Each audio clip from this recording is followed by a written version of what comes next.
오늘 우리에게 주시는 하나님의 말씀은 구약성경 창세기 21장 8절로 13절 말씀입니다. 창세기 21장 8절로 13절 말씀입니다. 이 계시의 말씀을 봉독할 때 다 함께 살아계신 하나님의 음성을 들으실 수 있기를 바랍니다. 아이가 자라매 젖을 떼고 이삭이 젖을 떼는 날에 아브라함이 큰 잔치를 베풀었더라. 사라가 본즉 아브라함의 아들 애굽 여인 하갈의 아들이 이삭을 놀리는지라. 그가 아브라함에게 이르되 이 여종과 그 아들을 내쫓으라. 이 종의 아들은 내 아들 이삭과 함께 기업을 얻지 못하리라 하므로 아브라함이 그의 아들로 말미암아 그 일이 매우 근심이 되었더니 하나님이 아브라함에게 이르시되 내 아이나 내 여종으로 말미암아 근심하지 말고 사라가 내게 이른 말을 다 들으라. 이삭에게서 나는 자라야 내 씨라 부를 것임이니라. 그러나 여종의 아들도 내 씨니 내가 그로 한 민족을 이루게 하리라 하신지라. 아멘. 우리가 아브라함을 부를 때 항상 따라다니는 칭호가 있죠. 믿음의 조상이라고 하는 칭호입니다. 성경에는 직접 그런 표현이 나오지는 않지만 모리아의 어떤 산에 올라가서 아브라함이 자신의 아들 이삭을 바치는 그런 이야기는 그가 얼마나 믿음이 강하게 있었는지를 보여주는 중요한 증거가 되지 않을까 하는 생각이 듭니다. 아마도 어느 분도 아브라함을 믿음의 조상이라고 부르는 것에 대하여 반대할 만한 사람은 없을 것이라고 생각이 듭니다.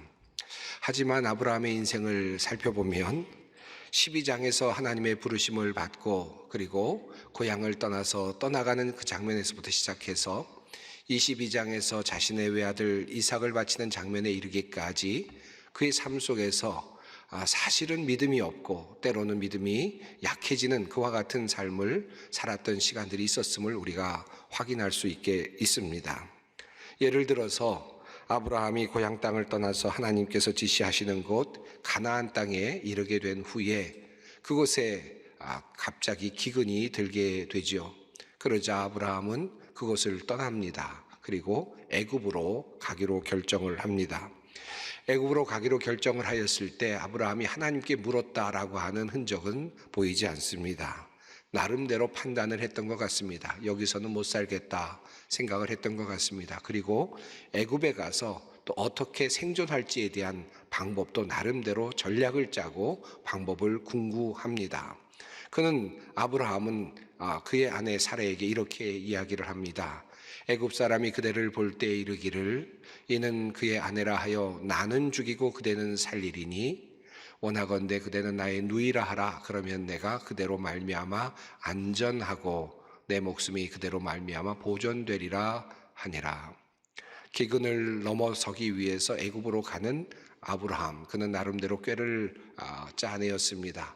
자신을 사라의 남편이라 하면 자기 자신이 혹시라도 죽임을 당할까 염려를 해서 사라를 나의 누이라 하기로 하고 애굽으로 가죠.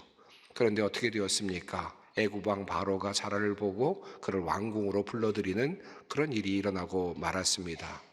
법적으로 아무 문제가 없는 일이 되었을 것입니다만은 그러나 자칫하면 하나님께서 그를 도우시고 그리고 바로의 집에 재앙을 내리지 않으셨더라면 그는 어쩌면 아내를 빼앗긴 채 정처 없는 그런 나그네의 삶을 살았을지도 모를 일입니다.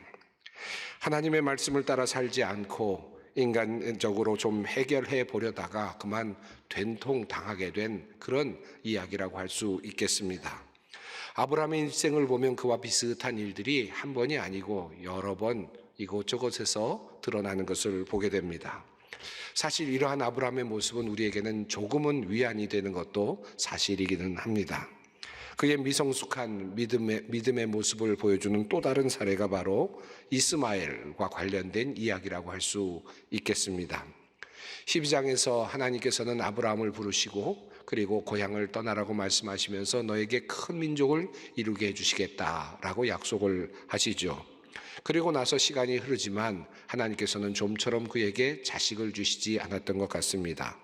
그리고 창세기 15장에 이르게 되면 아브라함은 하나님께 이러한 기도를 드리는 장면이 나타납니다.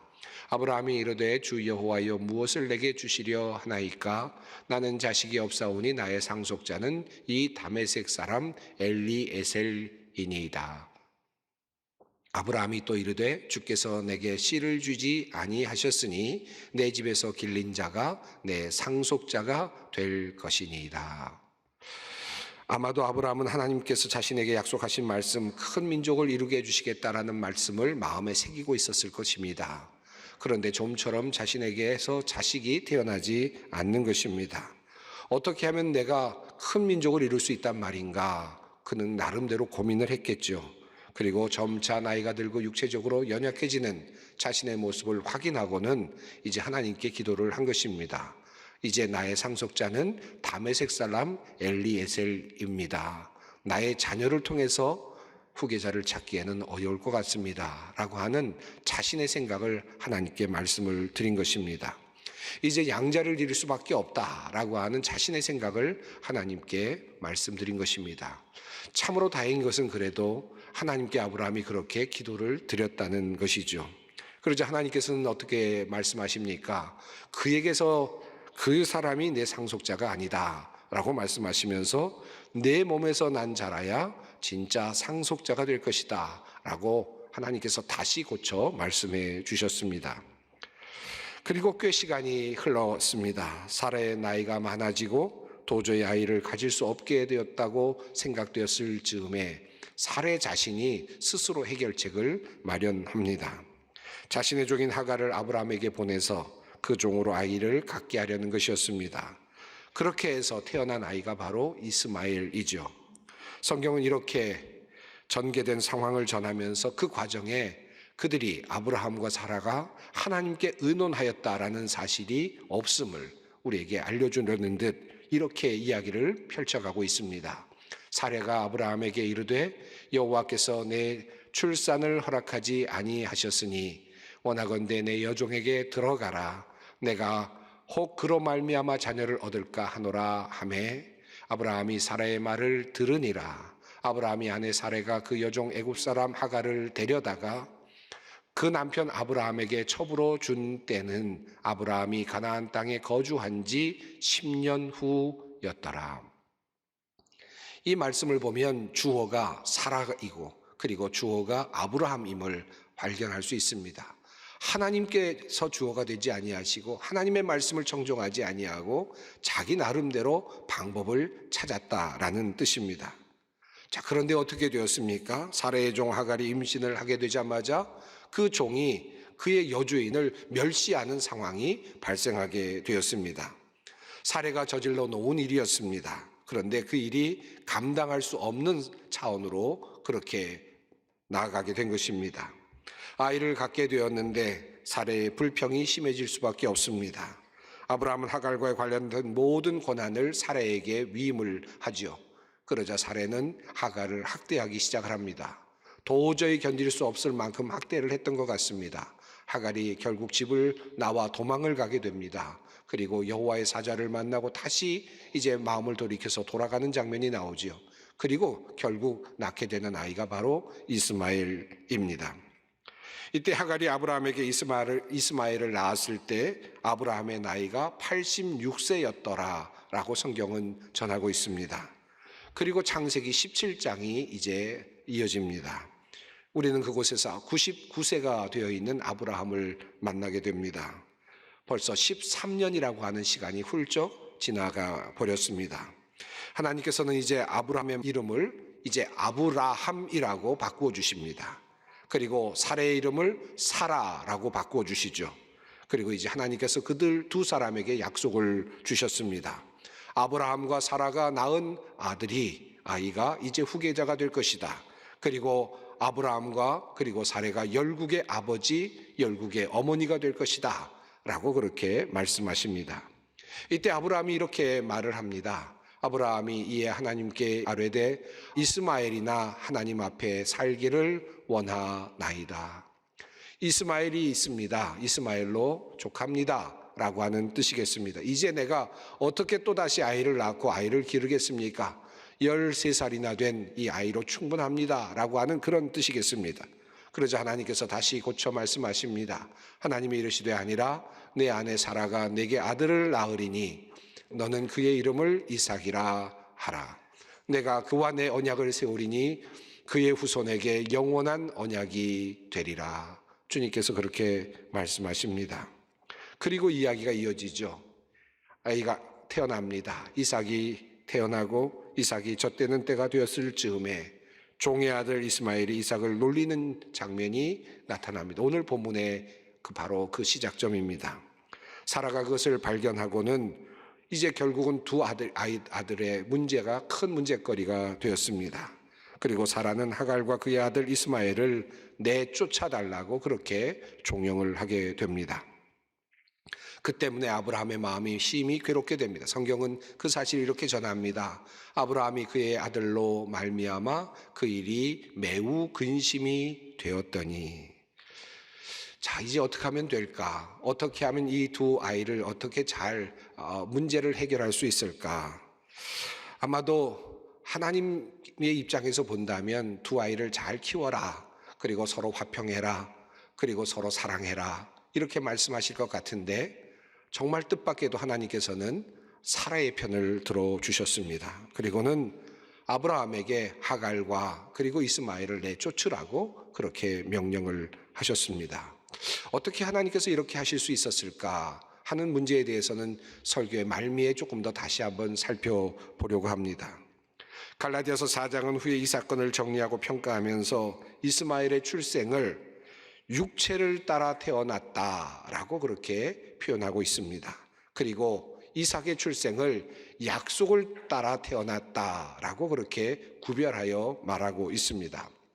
기록된 바 아브라함에게 두 아들이 있으니 하나는 여종에게서 하나는 자유 있는 여자에게서 낳았다 하였으며 여종에게서는 육체를 따라 낳고 자유 있는 여자에게서는 약속으로 말미암았느니라 라고 그렇게 말씀하고 있습니다. 하나님께서 참 힘드시겠다라고 하는 생각이 듭니다. 하나님의 뜻대로 모든 것들이 움직여지고 모든 우주가 움직여진다 하더라도 하나님께서 신경 쓰실 일들이 참으로 많을 것 같은데 인간이 저지른 오류와 인간이 저지른 잘못들까지도 다 해결해야 하시고 또 그 모든 것들까지도 다 책임지고 또 맡아 주관하여야 하시니 얼마나 하나님께서 힘드실까 하는 생각이 들기도 합니다. 하나님의 계획대로라면 아마도 이삭이 태어나는 것이었을 것이고요. 이삭을 통해서 온 민족을 이루고 큰 민족을 이루는 것이었을 것입니다. 그런데 그만 아브라함과 사라의 또 다른 판단으로 인해서 그만 이스마엘이 태어나게 되었고 또 다른 민족이 이 땅에서 존재하게 되었습니다. 우리가 신앙생활을 하면서 이런 오류를 경험할 때가 종종 있지요. 하나님의 말씀을 따라 살지 못하고 인간적인 생각과 판단으로 결정하여서 그 모든 짐들을 지게 되는 그런 일들이 종종 발생합니다. 그렇게 해서 만들어지는 결과물들이 있지 않습니까? 마치 이스마엘을 아브라함과 사라가 얻었던 것처럼 말입니다. 저는 이러한 결과물들을 미숙한 신앙의 부산물들이라고 그렇게 부르고 싶습니다. 그런데 이런 것들이 결국 우리를 힘들게 하고 괴롭게 하는 문제거리가 될 때가 참으로 많이 있습니다. 우리가 생각하기에는 조금 더 많아야 될 것 같고요.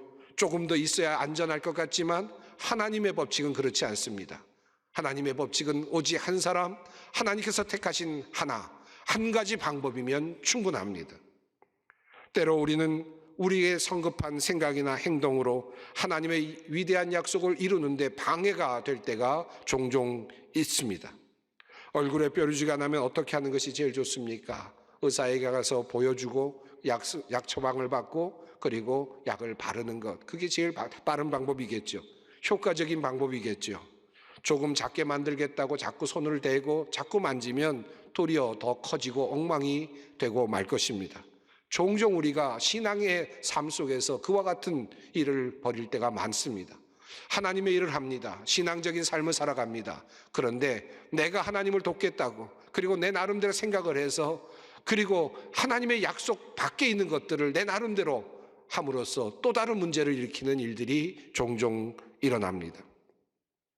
약속의 말씀을 붙잡고 하나님께서 이루어주시는 그날까지 기다리고 참아내는 것, 이것이 바로 믿음입니다. 하나님께서 아브라함에게 100세의 외아들 이삭을 주셨습니다. 믿음이란 무엇입니까? 이스마엘을 낳지 아니하고 100세가 될 때까지 하나님의 약속 믿으면서 그날을 기다리며 인내하며 살아가는 것, 이게 믿음 아니었겠습니까? 그 이삭, 외아들 이삭 속에서 열국의 백성들의 모습을 보는 것, 비록 한 명밖에 없지만 그 한 아들 안에서 수많은 민족이 나오고 있음을 볼 수 있는 것, 이것이 바로 믿음 아니겠습니까? 그래서 히브리서는 이 믿음에 대하여 이렇게 말씀합니다. 죽은 자와 같은 한 사람으로 말미암아 하늘의 허다한 별과 또 해변의 무수한 모래와 같이 많은 후손이 생육하였느니라. 이 사람들은 다 믿음을 따라 죽었으며 약속을 받지 못하였으되 그것들을 멀리서 보고 환영하며, 즉 비록 보지는 못했지만, 비록 내 눈에 수많은 사람들의 민족이 보이진 않지만 한 사람 안에서, 이삭 안에서 그 민족을 볼 수 있었다. 이것이 바로 믿음이었다라고 증언하고 있습니다. 자, 그런데 이스마엘과 이삭의 이야기는 여기에서 끝나지 않습니다. 이스마엘과 이삭의 이야기가 갈라디아서 4장에서 이어지죠. 갈라디아서 4장은 구약에서 아브라함에게 이스마엘을 내쫓으라고 말했던 그 사건, 그 시간으로 다시 소환합니다. 그리고 이스마엘을 내쫓은 것이 단순히 인간적인 생각이 아니라 하나님의 분명한 의지였음을 알려주고 있습니다. 그리고 이것이 얼마나 중요한 영적인 의미가 있는지를 이 말씀 속에서 우리에게 밝혀 보여주고 있습니다. 형제들아, 너희는 이삭과 같이 약속의 자녀라. 그러나 그때 육체를 따라 난 자가 성령을 따라 난 자를 박해한 것 같이 이제도 그러하도다. 그러나 성경이 무엇을 말하느냐? 여종과 그 아들을 내쫓으라. 여종의 아들이 자유 있는 여자의 아들과 더불어 유업을 얻지 못하리라 하였느니라. 인간적으로 생각하면 이삭과 이스마엘이 함께 공존하는 것이 왜 불가능하겠습니까? 하나님의 넓으신 사랑의 관점에서 본다면 이삭과 이스마엘이 함께 살아가면서 하갈과 그리고 사레가 서로 도우면서 살아가는 것이 얼마나 아름답고 멋진 일입니까? 얼마든지 가능성이 있지 않습니까? 이스마엘과 이삭의 공존이 얼마든지 가능하지 않겠습니까? 왜 이것이 불가능합니까? 하나님께서 아브라함에게 이스마엘을 내쫓으라고 말씀하신 그 이유는, 영적인 이유는 하나는 육체를 따라 난 자이고 하나는 성령을 따라 난 자이기 때문이다 라고 하는 말씀입니다.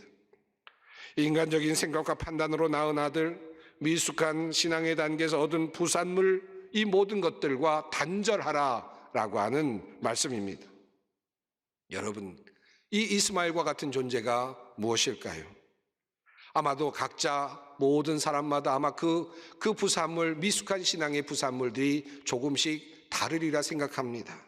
내가 스스로 만들어 놓은 어떤 것일 수 있습니다. 내가 스스로 쌓아 올려왔던 어떤 것일 수 있습니다.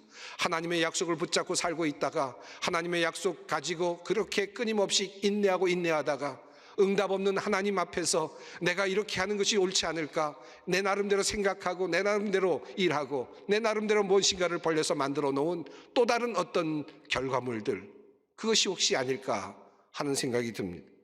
나름대로 모두에게 그 짐은 조금씩 다를지도 모르겠습니다. 미숙한 성숙의 단계에서 얻은 부산물들이 조금씩 다를지도 모릅니다. 그러나 하나님께서는 분명하게 말씀하시기를 그 모든 것들과 단절하라고 그렇게 말씀하십니다. 내어 쫓으라 라고 말씀하고 계십니다.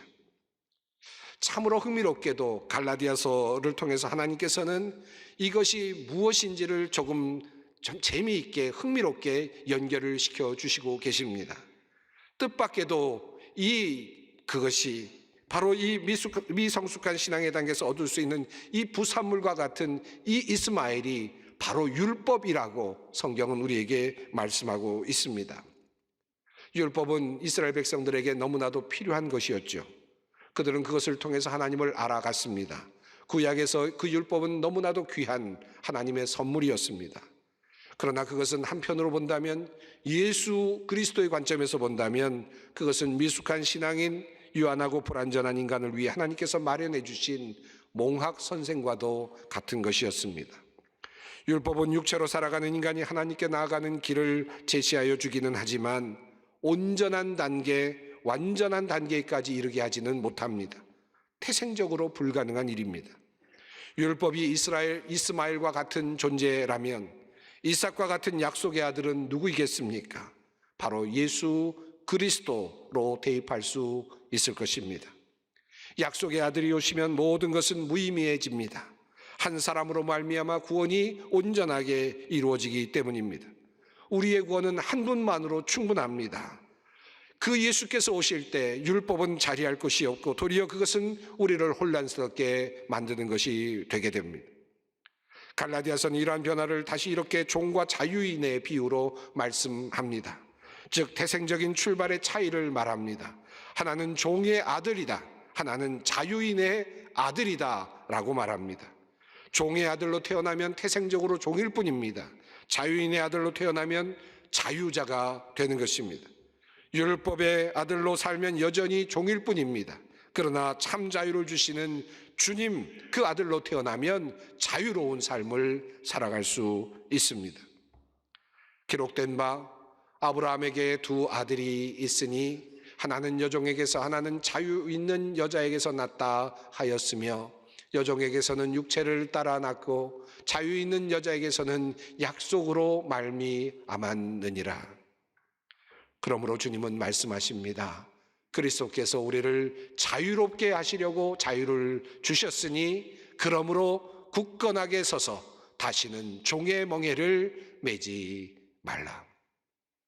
하나님께서 우리에게 원하시는 것은 참된 자유입니다. 하나님께서 아브라함을 이끄시고 그리고 내가 지시할 땅으로 가라라고 말씀하셨을 때 하나님께서 아브라함에게 주시기를 원하셨던 것은 하나님 안에서 누리는 참된 자유였습니다. 하나님께 모든 것을 맡기고 자유를 누리는 그와 같은 삶이었습니다. 그런데 자신의 꾀가 들어가고 자신의 생각이 들어가면서 도리어 그것이 망가지고 또 깨어지고 말았습니다. 사랑하는 성도 여러분, 참된 자유자가 되기를 원하시는 하나님의 음성을 다시 들을 수 있었으면 좋겠습니다. 사순절을 보내고 있습니다. 우리가 무엇을 정리하고 무엇을 바르게 세워야 합니까? 지금까지 미성숙한 신앙으로 살았다면 미성숙한 신앙의 부산물을 우리가 가지고 힘들게 그것을 짊어지고 있다면 그것과 단절하는 일이 필요하겠습니다. 그리고 약속 앞으로 나아가는 것이 필요합니다. 종의 영으로 사는 것이 아니라 자유의 영으로 또한 하나님의 자녀로 그렇게 살아가는 것을 배워가는 것입니다. 이것이 바로 사순절에 우리가 배워야 할 일입니다. 최근 여러 다큐멘터리를 통해서 또 많은 사람들이 지금 관심을 가지고 보고 있는 것이 바로 이단의 문제인 것 같습니다. 이단들이 참으로 많이 이 세상을 더럽히고 있고 또 이 땅을 정말 더럽히고 있다는 생각이 듭니다.